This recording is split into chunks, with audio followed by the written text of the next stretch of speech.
Now we're going to take a look at the single crochet.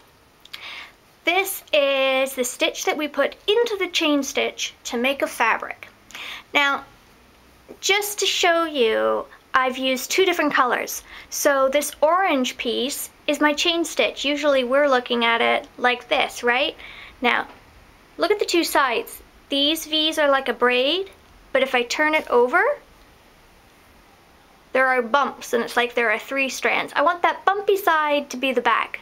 So I hold it with the smooth braid side facing me, okay?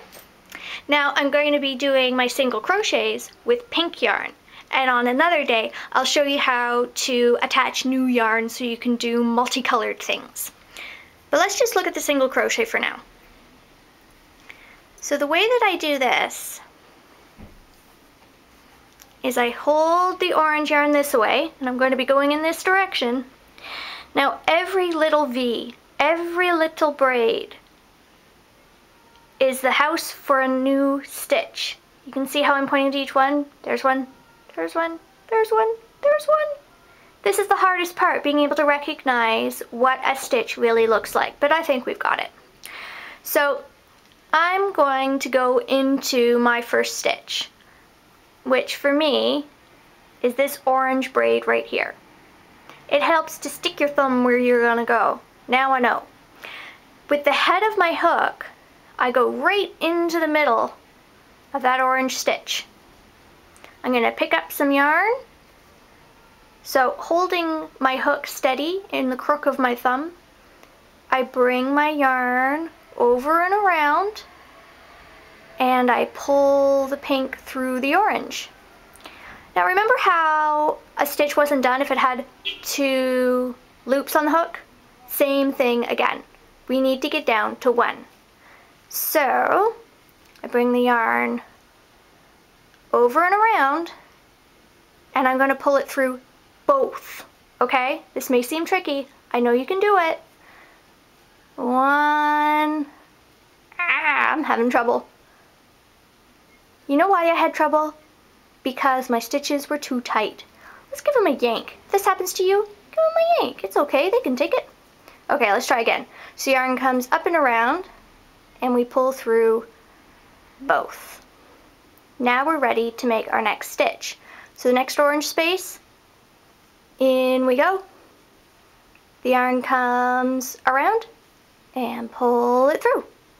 Now we've got 2.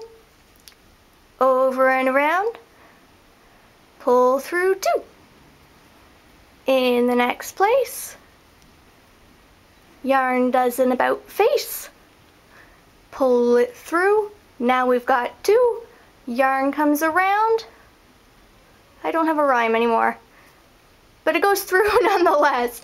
Now what we're starting to do is make pink stitches in our orange chain.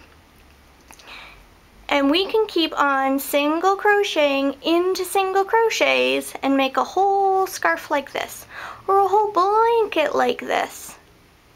There's no end in sight. I'm just going to keep on going so you can see the motions I'm making. I keep hanging on to this bit, it helps. And if I pull either side, that helps what's called my tension. My tension refers to the push and pull on the yarn, and if my tension stays steady, then my stitches stay the same size. And that's always very nice, isn't it? So here I go into my stitch. Watch. In. Yarn comes through. Yarn goes over. Pull through 2.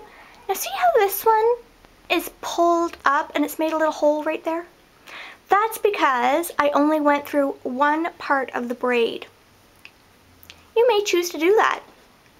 If I wanted to go through both and not get that look, then I have to be very careful to dig down into the center. That's going to give me 1 strand on the bottom. Grab my yarn and pull it through. Now I've got 2. Yarn comes around, and off they go. Look, there's my row of single crochets. This bit's a little bit twisty, but you know what? If we were to turn around and do more stitches on top, wouldn't twist around.